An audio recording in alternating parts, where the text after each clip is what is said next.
Hey everybody, Qroo here. Happy New Year. This is my first video of 2025, and in this video I'll be talking about pero, sino, and sino que.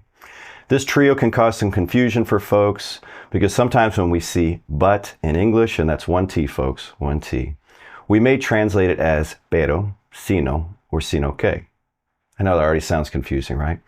Let's look at wordreference.com, which I think is a fantastic dictionary, and we're going to go ahead and type in but. And right up there on top, we see pero, for but, right? But then if I scroll down, I see sino, with the same definition, but. So I'm a little confused here. So I go ahead and plug in sino for some, clarification. And there it is again, with but. And then right below it, I see a new problem, sino que, with the definition rather or but. Now this is not a case of one rogue dictionary trying to mislead folks. This is just an aspect of the Spanish language that gives English speakers trouble, but it won't give you trouble after this video. I'm actually creating this video in response to a question that I received from a member of my paid learning group, the Qroo Spanish Crew. I have a lot of interaction with the folks over there, and as a result, they're responsible for a fair number of the videos on this main channel. If you'd like to become a member of the Qroo Spanish Crew, you can check it out by clicking the link in the description section of this video, or you'll also find it pinned to the top of the comments. All right, let's get this thing started. I'm going to start with the easiest one of the trio for us English speakers to understand and use correctly, and that is pero. Pero, and not perro, because that means dog. And not a hard D like pedo, pedo, because that means fart. So, see, that part's important. Pronunciation's important. This is our go-to word for but, and its usage mirrors our English very, very well. And that's why most students don't have any trouble using it correctly. So this is our basic structure, and I love structures because they're like formulas. You can put them right on your word list. We have statement number one, plus pero, plus statement number two. Here's an example. I want to go to the party, but I'm tired. Quiero ir a la fiesta, pero estoy cansado. See, that matches English very well. We have our first statement, we popped in our pero. We don't have any trouble with this, right? I went to Juan's house, but he wasn't there. Fui a la casa de Juan, pero no estaba. Also fits our English very well. So, because this is so much like English, we're not going to have any trouble with it. Let's just jump right to sino. Now, sino, even though we looked at our dictionary and it says but, think of it more as like but rather or but instead. That might help you. So here's our structure with this one. You're going to have a negative statement. That part's important, okay? Negative statement. Plus sino, plus our correction, right? That's like saying but instead, but rather in that context. Let's look at an example. I don't want a taco, but rather a burrito.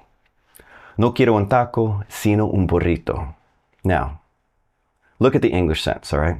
Although it's grammatically correct, it's not the most natural sounding construction, at least in American English. For some folks watching, you might be like, well, that's exactly how I'd say it, Paul. All right, well, you be you. I'd probably say something like, I don't want a taco, I want a burrito. And I could say that in Spanish. No quiero un taco, quiero un burrito. But that same idea will often be expressed with sino. No quiero un taco, sino un burrito.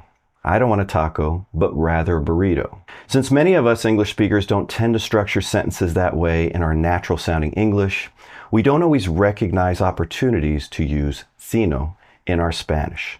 But that won't be a problem for you after this video, right? Because if you've been watching my videos, you already know that sometimes you just have to think of your English a little bit differently so you'll use Spanish correctly, right?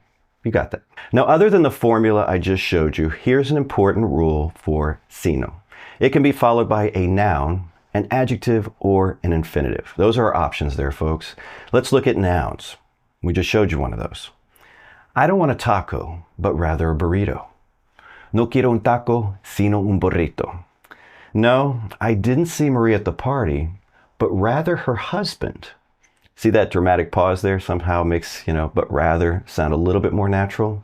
Maybe. I don't know. Do you want to translate that one? Go ahead. I need some coffee anyway. No vi a María en la fiesta, sino a su marido. Or you might have said su esposo. That's not the important part. The sino part was. Now, one other thing I want to point out there is take a look at the translation. Did you remember your personal ahs there? There's actually two of them because we have two objects, right, that are people, referring to people. So our first one was Novia Maria, right? That's our first personal ah. And a lot of students will get that one, but they're going to miss that second one. But rather, her husband. He's still an object of the sentence, so he still needs that personal ah. Sino a su marido, or sino a su esposo.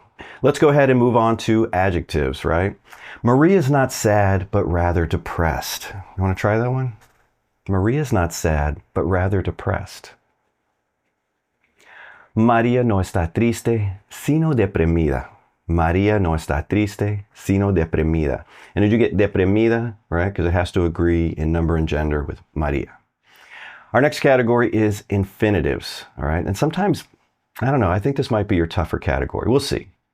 I'm not trying to convince you, but rather explain my point of view to you. No intento convencerte, sino explicarte mi punto de vista. So let's take a look at that sentence, right? We have our negative clause right up there in front. That's part of our formula. And then we have sino. And then we have our infinitive dropped in, which is explicar.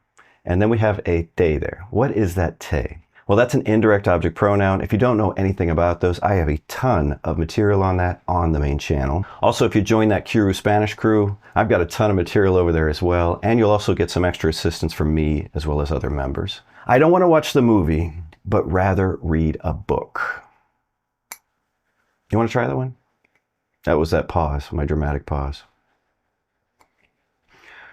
No quiero ver la película, sino leer un libro. See what we got there? I don't want to see the movie, right? Negative statement. No quiero ver la película. But rather, sino, read a book. Leer un libro. Now, infinitives are good for simple sentences like those examples, but sometimes you need a conjugated verb in the second clause or it's just not going to make sense.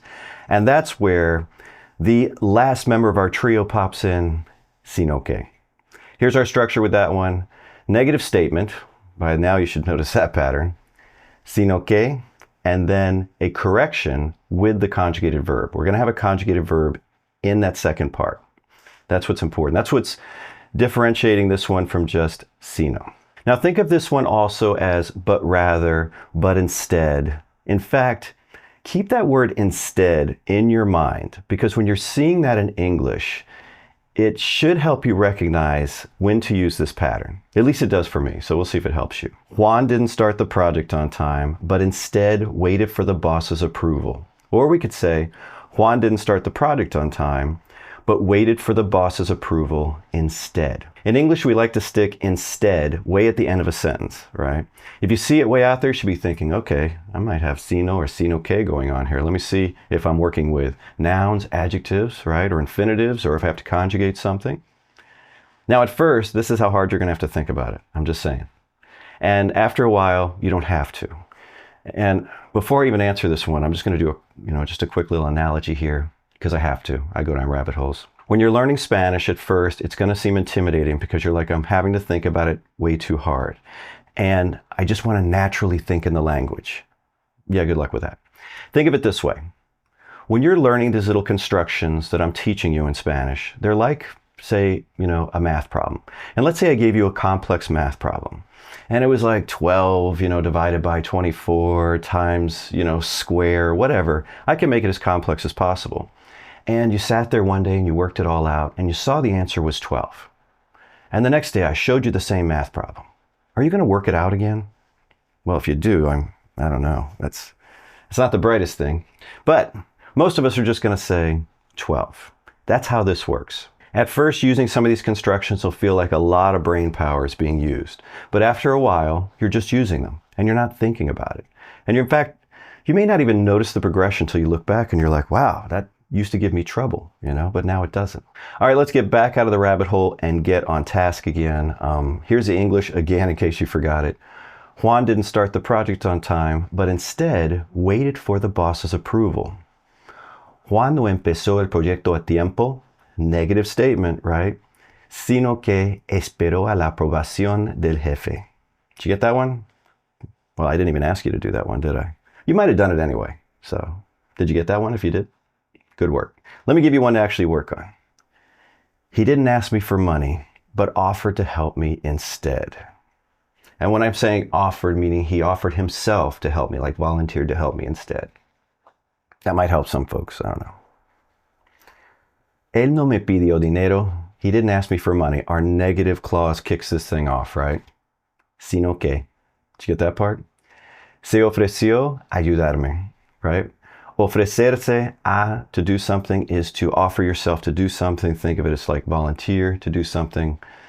That should make your word list. So we have sino que se ofreció a ayudarme.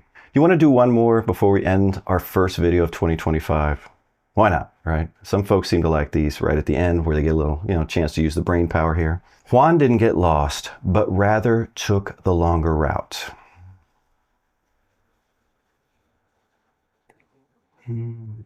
Just occurred to me that, sometimes you have different words you could choose for different things. So as long as it's close, all right? Ready? Juan no se perdió, sino que tomó la ruta más larga. Did you get something like that? If it's similar to that, nice job. Well, there you have it. That's a breakdown of when to use pero, sino, and sino que. I hoped it helped. There was a lot of information in this particular video. Feel free to watch it more than once today. Feel free to bookmark it and come back and use it as a reference. In fact, watch it as many times as you like. It only helps me, all right? I think that's all I've got for today. So thank you very much for following the channel, and until next time, hasta luego.